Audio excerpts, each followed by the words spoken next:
Welcome to the documentary film about the Werner Chapel in Bacharach, a small charming town in the upper Middle Rhine Valley, a UNESCO World Heritage Site.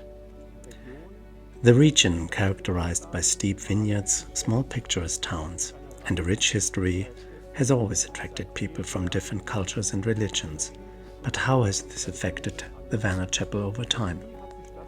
My name is Peter Keber.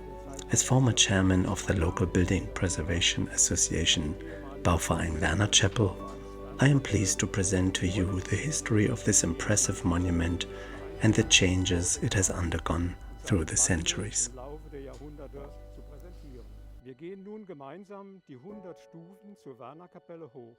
Let us walk up the 100 steps to the Werner Chapel together. The climb may be tough, but it is worth it, because awaiting us at the top is not only a breathtaking view over the Rhine, but also a special, at times even a cruel history, yet also one of tolerance and change that has been underway for over 700 years. The Werner Chapel is more than just a simple place of worship. Today it is a meeting place where people of different origins and faiths come together. But how did this come about, and what role has the Werner Chapel played throughout the centuries? These are questions we will seek to answer in this documentary. We will explore the history of the chapel, reveal its secrets, and also look at the challenges that have accompanied its transformation. Why would anyone focus such attention on these old ruins for over 40 years? Quite apart from the fact that we need to preserve the artistic and cultural creations of previous generations, there are three particular reasons why we need to concern ourselves with the Werner Chapel. Firstly, there is the poignant story of the chapel's erection in memory of the murdered boy called Werner. Secondly, the significance of the Werner Chapel as high Gothic architecture. And thirdly, visitors' response to the chapel during the Romantic era.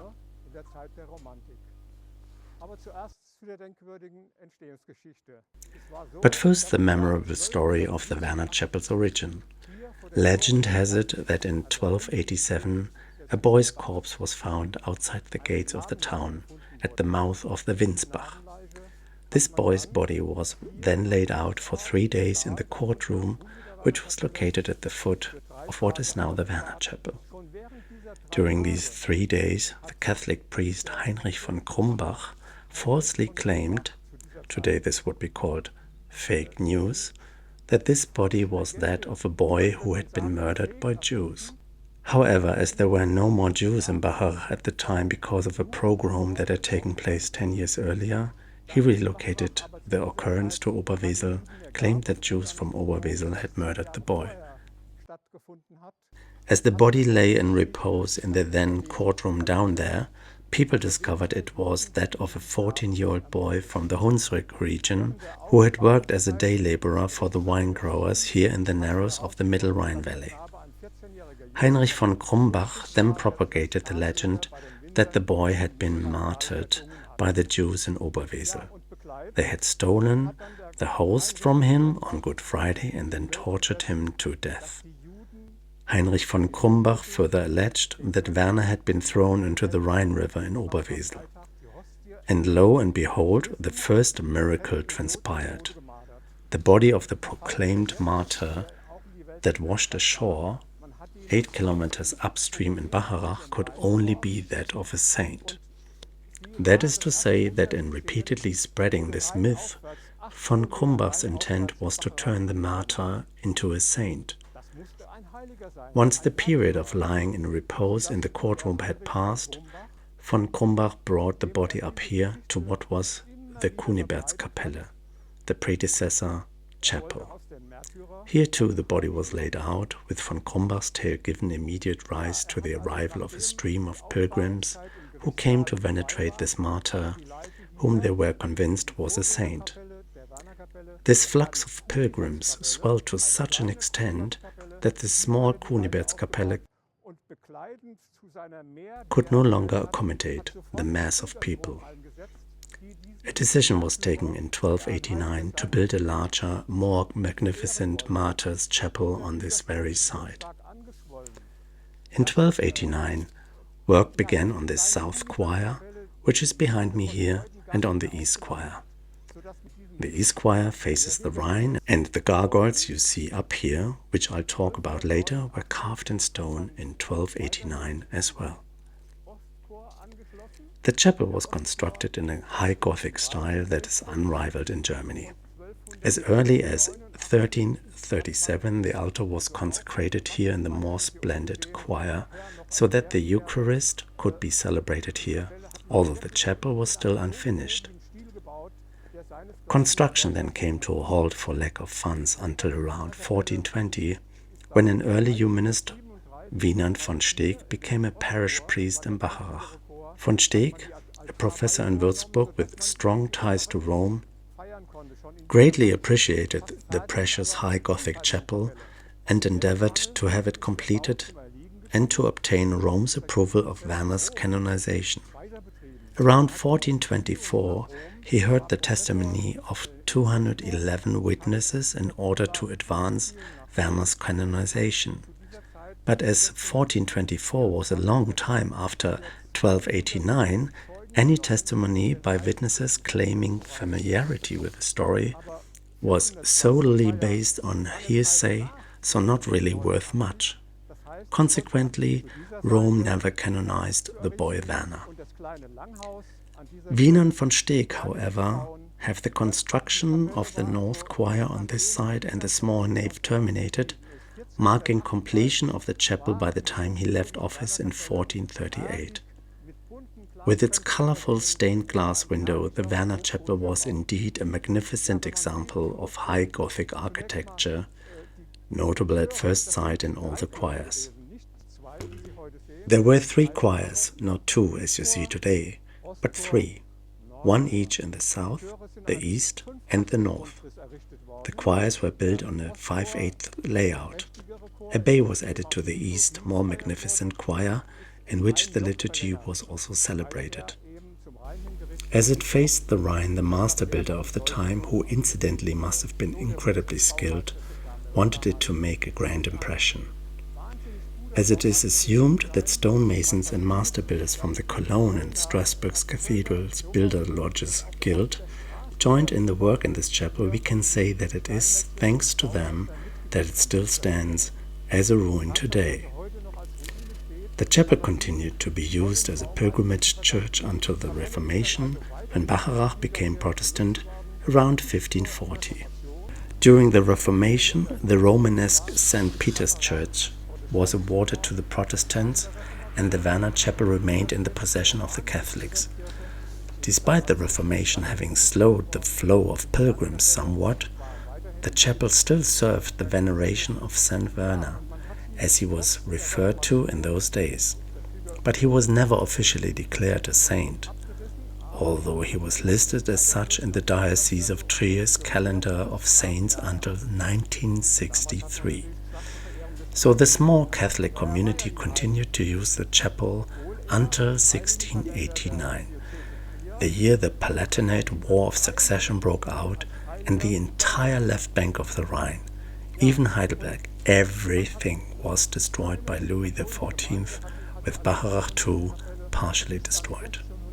Burg Stahleck, which stands above the Werner Chapel, was fully destroyed, blown to bits. Parts of the castle fell onto the chapel and destroyed its roof, the windows, some of the gargoyles, almost everything. Nowadays the military would call it collateral damage. Although the chapel itself was not deliberately destroyed, the destruction of the castle turned it into a ruin. And since the small Catholic community here in Bacharach had no financial means to repair the destruction, the chapel was abandoned to its fate, standing unchanged until 1759, when a small landslide completely leveled the north choir. The chapel ruin has stood solemnly as you see it now since 1759, rendering it worthy of classification as a monument. In fact, the ruin was so well known by 1790 that enthusiastic English romantics traveled up the Rhine by ship raved about it. We all know that copies of ruins were built in Potsdam to create just such a sense of romanticism. But genuine ruins could be found here in Bacharach, and this delighted the English. You may also know that the Romantics were attracted by the contrast inherent in opposites. Everyone knows Caspar David Friedrich's painting of the chalk cliffs of Rügen, also featuring a dead tree, people dressed in brightly colored clothes under its boughs, the choppy sea with rough rocks below. These are the type of opposites that so enthralled the Romantics. When traveling along the Rhine, those English visitors found just what they were looking for in Bacharach, with its abundance of contrasts. The culmination of Romanticism. Below the meandering river, the steep cliffs, down there the Romanesque St. Peter's Church, up here the ruins of the high Gothic Werner Chapel, seemingly the work of a genius. This is the story of how the Werner Chapel became so well known as a high Gothic chapel and ruin. So when we commenced restoration of this ruin, we also considered whether we should put a roof on it. It's hard to preserve a building without any roof. We discussed this in depth with the Central Institute of Art History in Munich. Roof or no roof? But then decided to preserve it in its ruined state, as this is how it has been known over all the years. We might just walk around the chapel now, so that I can tell you a bit more about its high Gothic style. Here at the back of the East Choir and the South Choir you can see the high Gothic style par excellence. If you look up here, the walls literally dissolve into sections of bar tracery, forming marvelous patterns. Above this are 12 gargoyles, each a different animal figure. For example, you can recognize a cow up here, and if you had been standing on the scaffolding, you would have seen that the stonemason even chiseled out the cow's eyelashes with great precision. He could well have said to himself, when you stand down there, you can only see the cow as a whole, and not its eyelashes. But no, he truly strove to achieve perfection in his work, carving out his cow's eyelashes to honor God.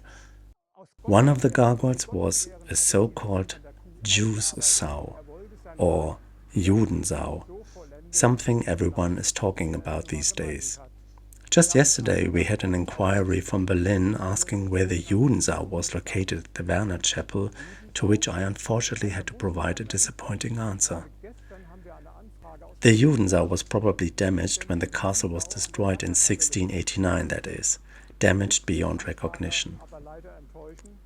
At the moment, the Wittenberg parish church is engaged in an extremely heated debate on whether the Judensau added to it in 1290, that is, at the same time as there was one here, was actually created in the Wittenberg parish church, and whether it should be removed or preserved. As I explained to the caller yesterday, we stand by our history. We should not remove something that history has brought about. We must not misrepresent historical facts or events. Therefore, if our Judensau had been presented in situ, we would have left it, but would explain to people what this figure is all about. At the end of our tour, we will read the prayer of Pope John XXIII, apologizing for all the suffering inflicted on fellow Jewish citizens throughout the centuries. This Pope's words also help to explain the phenomenon of the Jewish sow. Were the letter still present here in the Werner Chapel, we would have left it in place. If we move on, I can explain the High Gothic even better to you. The blind tracery, the pinnacles, all that is High Gothic at its best. But you can also see the small buttresses that have been built to reinforce the chapel here. Their function is to preserve this filigree tracery and masonry. You all know the cathedrals in France, characterized by huge flying buttresses. But here you can see the limited space available to the chapel's builders, permitting only smaller buttresses and pinnacles. These mini spires are called pinnacles, and these buttresses hold the high Gothic chapel together. Our little tour now brings us to the outside of the east choir. You can see that its construction is the most splendid of all three choirs. As it faces the Rhine, travelers on the river could fully admire its beauty. Note the windows consisting of 4 lancets and the marvelous tracery topping them. The pinnacles and all buttresses are decorated with blind tracery. As all the latter had been badly weathered over the centuries, we wanted to preserve at least one example so that later generations can see what blind tracery looked like. See the tracery up here? It's the only one that has been re-chiseled. The stonemason worked on this tracery for 1 year. You have to imagine that this was a block of stone, as tall as a man. The stonemason carved all of these fantastic pinnacles you can see, the finials out of the single stone. You have to imagine how risky chiseling such a single stone is. One false blow and the finial is destroyed. In other words, he had to chisel the finials out very carefully and painstakingly, which is why we only made one tracery piece. As I said, it took him 1 year. The cost of a number of tracery elements would have exceeded our budgets, but this way all future generations will be able to see what tracery looked like. I also mentioned how romantics delighted in such ruins and that English travelers discovered this chapel in 1790, destined to remain a ruin that nobody took care of. The Catholic parish, the owner of this ruin, rebuilt its parish church, St. Nicholas Church, down here in the town in 1705, marking the end of the Werner Chapel's importance to the parish. In other words, it was abandoned. I used to climb up here quite often in the 1970s, just to spend some quiet time in this ruin. It's a mystical place, I have to say, and when I came up here in 1979 and took a close look at it, I discovered that there were deep cracks above in the transverse arch, right down to the springers. These cracks were caused by the third choir having literally slipped away in 1759, thus upsetting the fine static balance of a high Gothic church. In other words, the chapel was in great danger of falling apart. Since the north choir no longer served as a counterblock, this raised the highest level of alarm. It was first necessary to determine the depth of these cracks and whether they had increased. Unfortunately, I realized that they had become wider and wider from 1979 to 1980, so the first step I took was to get in touch with the owner. But the owner waved the matter aside, as it had more than enough to do with its St. Nicholas Parish Church. As the parish is small, with just 800 people, it could not take on the preservation of the Werner Chapel ruins too. I then approached the town of Bacharach, this being the town's landmark. But Bacharach has financial problems, as is the case in many small communities without any industry and no trade tax revenue. Simply stated, the town of Bacharach also brushed me aside. So I went one level higher and appealed to the State Office for the Preservation of Historical Monuments. They initially refused for the simple reason that in the state of Rhineland-Palatinate, the churches themselves are responsible for preserving their monuments. As my next step then, I also approached the Diocese of Trier, which declined to consider my concerns as well. After I pointed out to the local parish that the chapel was actually in danger of collapsing, the owner's board of directors passed a resolution to simply let it collapse. We'll erect a construction fence around it, so that passers-by are not in danger, and that will rid us of the problem. That was their mode of thinking at the time. For someone who appreciated this high Gothic building, this romantic ruin, This set off an alarm bell with me, so I began to contact a large number of people, first of all here in the town of Bacharach. I looked for people to join me in pursuing the idea of preserving the ruined church in its present state, at least. In 1979, we founded a small citizens' initiative and set ourselves the task of convincing the church and the state to restore this ruin so that we could create the respective Building Preservation Association. A citizens' initiative cannot collect donations or issue donations receipts. To do that, you must set up a non-profit Building Preservation Association. Citizens' initiatives were not taken seriously in the 1970s. They were easily dismissed, which was something we wanted to avoid. We wanted to make constructive suggestions on how to save the Werner Chapel ruins from decay. I had an idea.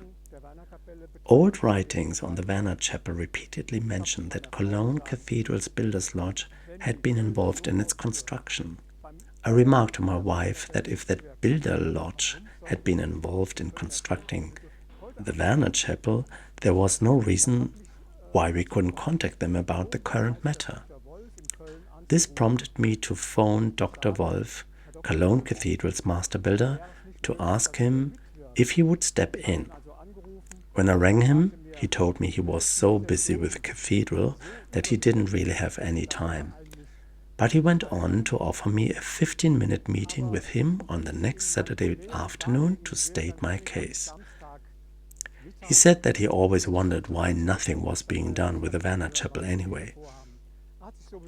At 3 o'clock sharp the following Saturday, the Cologne Cathedral's master builder received my wife and me at his office. I explained our initiative to him, our serious aim of getting the chapel restored, if we could just get people on board, which were planned to do by presenting our plans to as many people possible. Dr. Wolf was so enthralled with our idea that we went back to his apartment and further discussed the plans till late in the evening.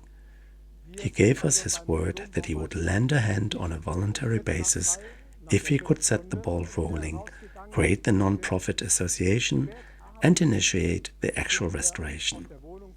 Needless to say, we were elated as we returned to Bacharach. Indeed, this commitment served us well locally in our efforts to convince people that our proposal plan of action was being taken seriously.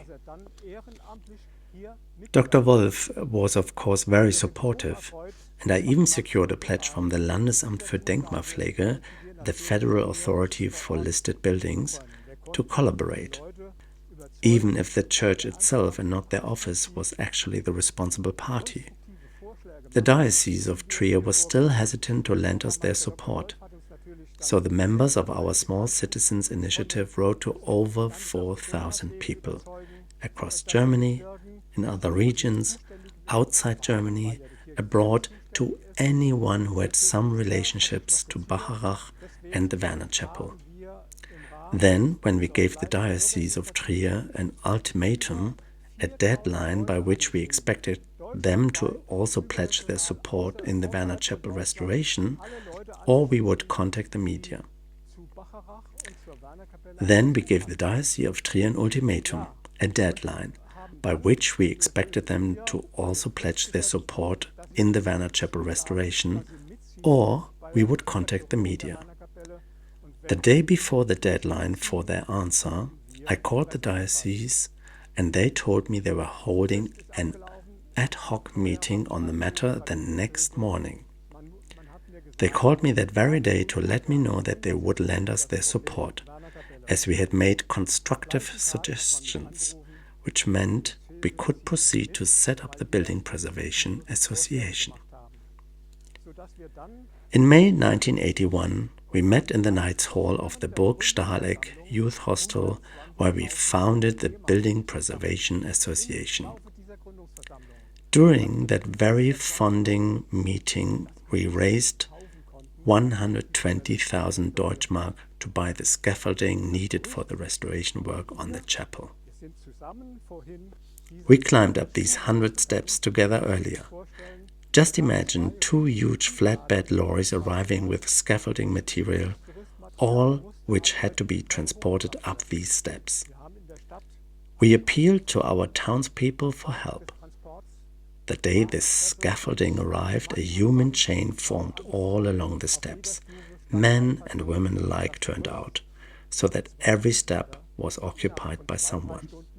The cargo of scaffolding was moved from the two lorries and up the chain at top speed.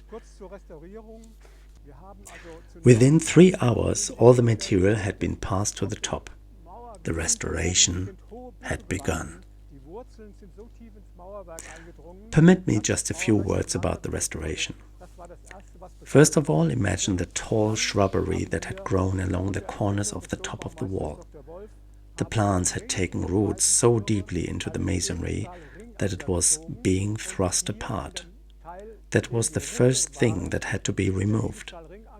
Then, on the recommendation of the cathedral master builder Dr. Wolf, we installed a stainless steel ring beam around the two choirs, and here in the section where the cracks developed, the ring beam was pulled right up to the imposts. This is what holds now the two choirs together, much like a clamp.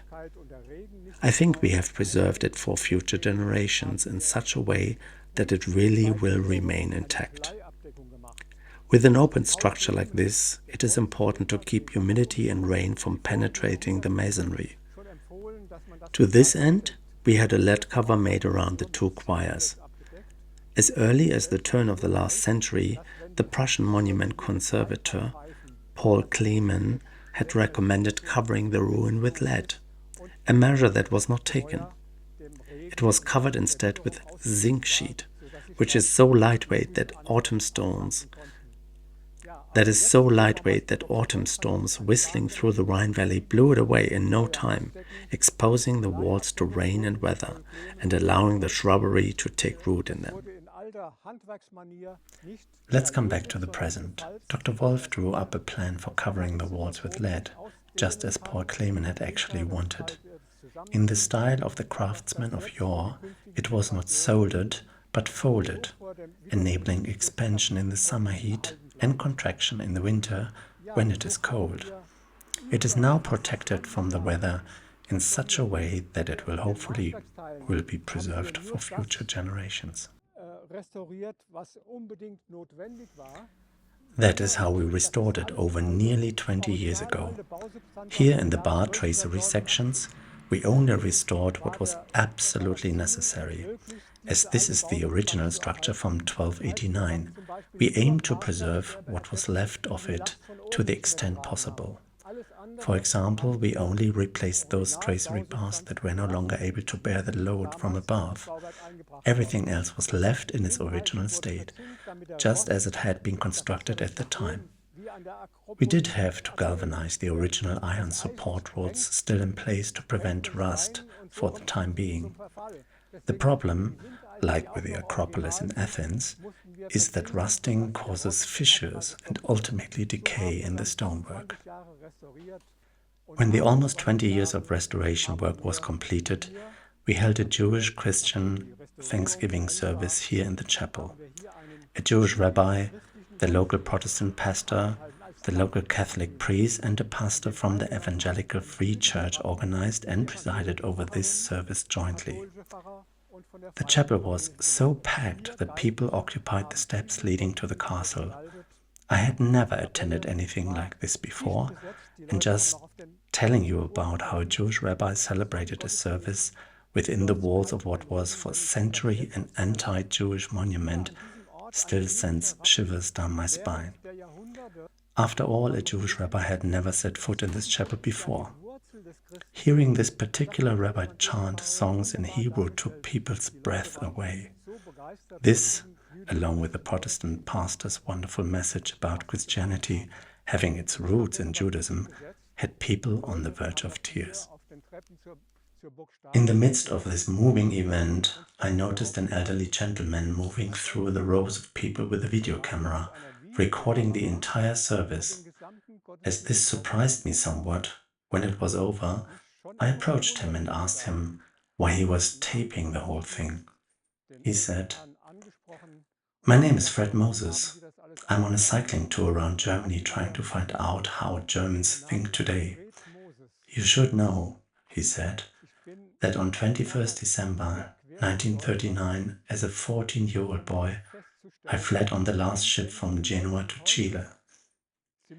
Later we went from Chile to Israel, and when my son reached military service age, I immigrated with him and my wife to Australia, where we live today.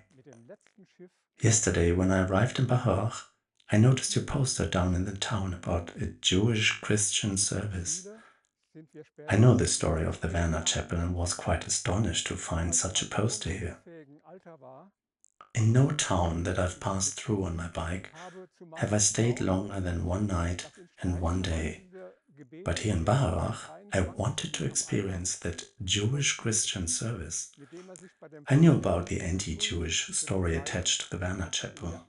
I climbed up the 100 steps, and at the entrance, much to my amazement, I found chiseled in stone the prayer of Pope John the 23rd, apologizing to the Jewish people for the suffering caused them over the centuries. I have to say, I was amazed. That's how Fred Moses put it. I simply didn't recognize that anti-Jewish monument at all anymore, and so I decided to attend the service. Dear, I intend to send the video to all the Jewish communities I experienced back then during my flight, and indeed to this day. And I promise you, I send it to all the Jewish communities in Chile, in Israel, and in Australia, where I'm still active today at the so-called adult university. With the help of the video of the Jewish Christian service, I report there too on the effort being made on Jewish Christian understanding in Germany today. Before Fred Moses left Bacharach, we promised each other to keep in touch. When he returned to Australia, he called me immediately, and after that we spoke on the phone at least every 3 weeks, talking about the work we're doing here and the work he was doing there at the adult university in Australia he mentioned. That continued over 20 years, and at the end of the 20 years, I was astonished by one telephone call. As I recall, Fred Moses was very sad and depressed, so I asked, "Fred, what's the matter? You sound so sad." He replied,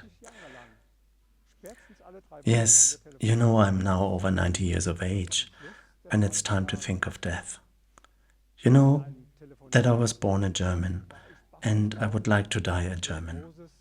I expressed that wish to the Consul General in Sydney and said I would like to become a German again.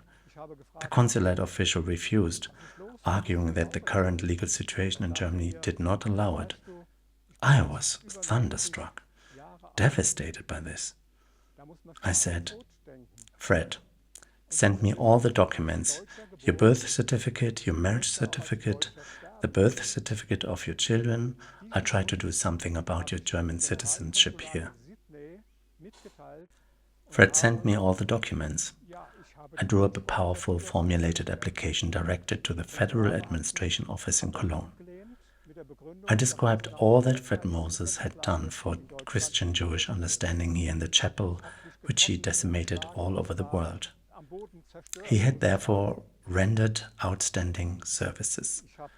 After all, at that time, the German citizenship law demanded that anyone who applied for German citizenship must have rendered outstanding services. I established all that in detail in my application and sent it off in the name of Fred Moses. But I didn't want to leave the officials at the Federal Administration alone with the matter. I was familiar with the legal situation. They cannot make decisions beyond the law. So I not only submitted the application, I also involved the member of the German parliament responsible for us here, Mrs. Ursula Groden-Kranich. I asked her to champion Fred's cause. Mrs. Groden-Kranich got in touch with Peter Altmaier, who was then Minister of the Chancellery. We told him the unbelievable story about Fred Moses and asked him to plead his case. So about 2 months after I had sent the application to the Federal Administration Office, I received an email one morning from the Consulate General in Sydney with a picture attached of a beaming Fred Moses, taken as he was receiving the certificate granting him German citizenship. I was more than delighted, and later when we spoke on the phone, Fred Moses was happy that now, at well over 90 years of age, he might die a German. After that, we continued to telephone and exchange ideas, until one day I received a call from his son telling me that Fred Moses had died in his sleep that night, happy and content. At the time, I was just having tea with my wife, so I put down the phone and said to her, Fred Moses rendered great service to us in our work in the Werner Chapel. He took our ideas out into the big wide world. We simply have to put up a memorial plaque dedicated to him in the Werner Chapel. Ad hoc I wrote the text that is now on that plaque, and I'm delighted that we are keeping Fred Moses in good memory.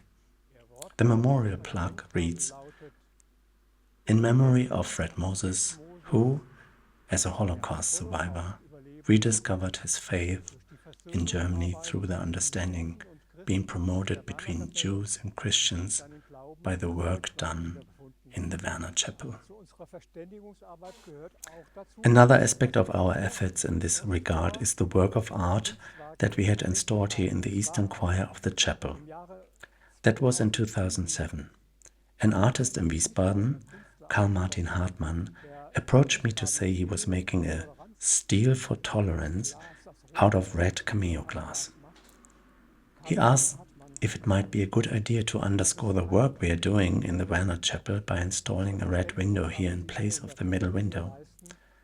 I had my doubts at first. I know the arguments of our conservationists. I said to him, "Dear Mr. Hartmann, I don't think that the conservationists would allow us to do that. At most, we could consider a red window within a construction of its own that could possibly be placed in front of the chapel window so that it did not touch the monument." I must admit Karl Martin Hartmann was quite optimistic, and so we tried to make contact with the conservation office. As I feared, they rejected it, arguing that installing such a window here would falsify the monument character of the ruin.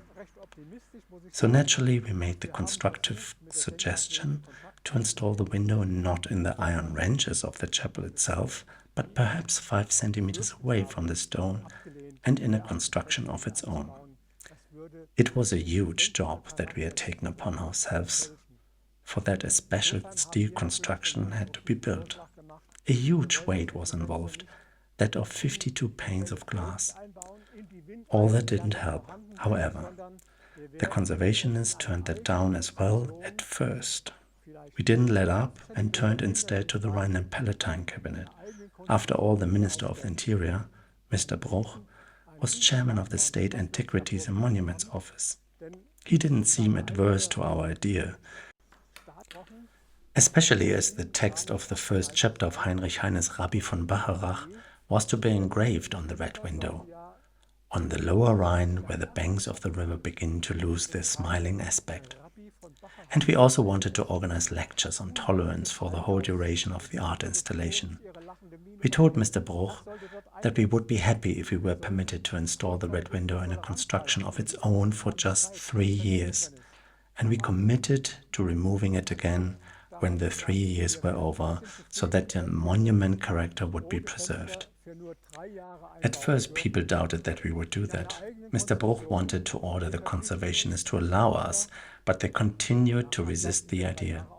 In the end, Interior Minister Bruch succeeded by arranging a cabinet decree by the state government of Rhine-Palatine that the window could be installed for 3 years.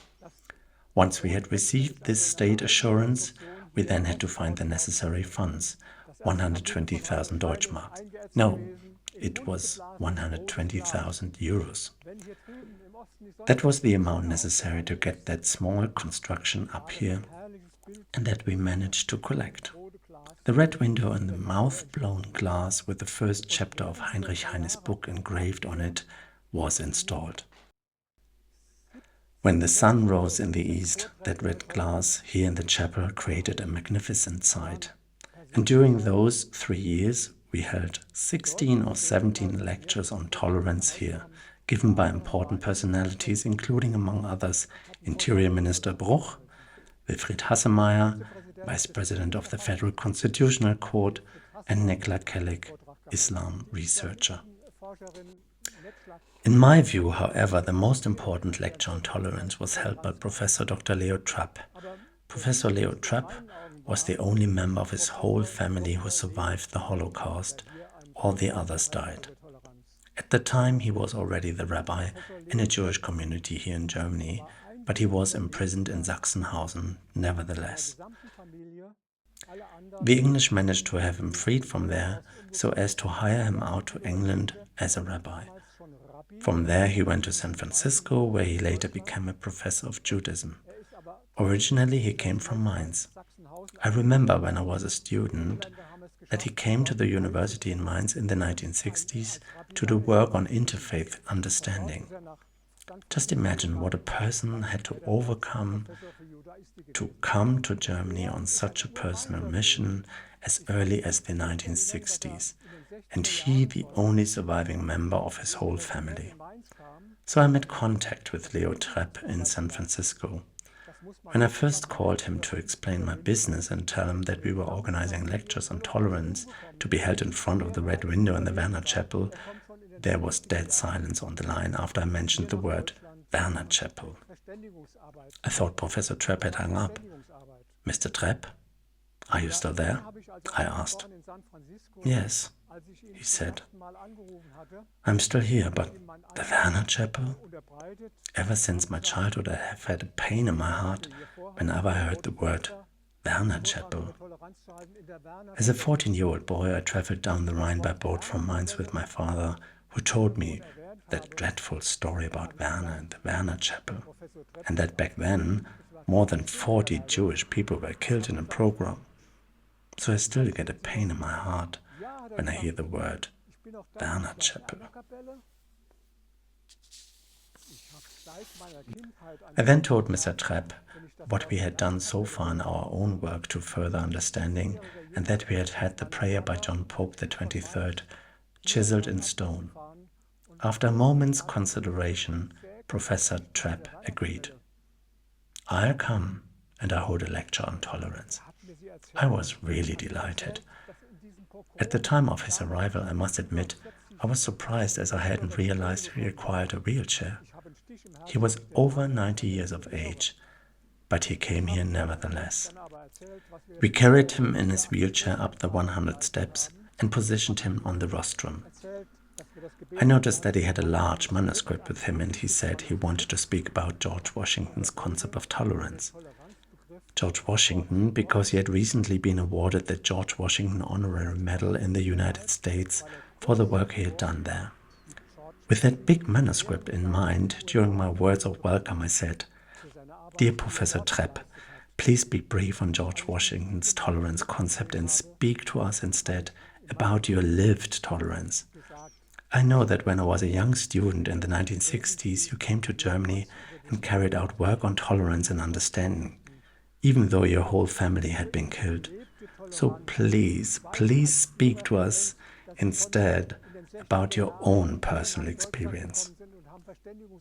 Professor Trapp took this to heart, spoke briefly about George Washington's concept of tolerance, and then about his own life for more than an hour and a half. The chapel was packed with people as he began to speak in his sonorous bass voice. At over 90, he was as bright as a button. It was so still in the chapel, you could have heard a pin drop. Later, when his talk was over and the people were leaving, many of them were so deeply moved that they were close to tears. Some were actually crying. It was a talk that really got under your skin. And that is one of the reasons why this Red Window was a total success for the work of interfaith understanding we aim to engage in here, in the chapel, and still want to do today. The Red Window was worth it for that reason alone. At the end of the 3 years on display, we also published a book entitled Toleranz vor Augen, tolerance in view, about that red window. You can see a picture of it here. If I hold it up, you can see the text from the first chapter of Heinrich Heine's book, Der Rabbi von Bacharach. But it is in mirror writing, because if you stood outside of the chapel, you only saw the text in reverse. We launched this book at the end of the lecture series on the day the red window was removed. As promised, we removed the window right on time. We organized a small celebration to mark that removal, and the chapel was again packed with people. Everyone who had donated towards financing a pane of glass for the window was presented with that pane in return. Leo Trepp was among the people I called after the 3 years were over. I asked if he would like to come to our small removal event so that I could give him the newly printed book Toleranz vor Augen. Professor Trepp, who was originally from Mainz, replied in Mainz dialect, "I just had a stroke last November, but I'll come." So we carried him up again in his wheelchair. He sat here in the front row, and he was the first to be presented with the book, fresh from the press the previous day. And again in Mainz dialect he asked, "May I say something?" So of course I handed him the microphone, and he said, "You know, when you invited me to hold a lecture, I said that when I hear the name Werner Chapel, I get a pain in my heart. Now, when you present me with this book, I am happy to hear the name Werner Chapel." I have to add, however, that unfortunately this was Leo Trepp's last public appearance. When the new synagogue in Mainz was consecrated, I wanted to ask him to come to the celebration, but he had just passed away, which was very sad. For it is not possible to repeat what he did for understanding between Jews and Christians. Yes, indeed, in retrospect, I would like to sincerely thank Professor Leo Trepp again. And here we have the prayer by Pope John the 23rd. I mentioned it already in the context of our small tour. At the very birth of our idea to restore the chapel, I had already selected this prayer. My aim was to have it chiseled in stone and installed here for future generations. When I first mentioned this idea to the official owners, they said, "If you insist on that prayer and on that idea, then not a single stone will ever be touched in the chapel." I was close to despair, I must admit. I had always claimed that we had not only to restore the stones up here, but also restore people's mind in the face of the unspeakable story of the 40 inhabitants who died during the pogrom in the Middle Ages. For this reason, we had to work for understanding up here in the chapel, in this monument, which for centuries had served anti-Semitic purposes. Today, we need to see it as a warning, so that future generations also see it as such, and so that what happened can never be repeated in our country.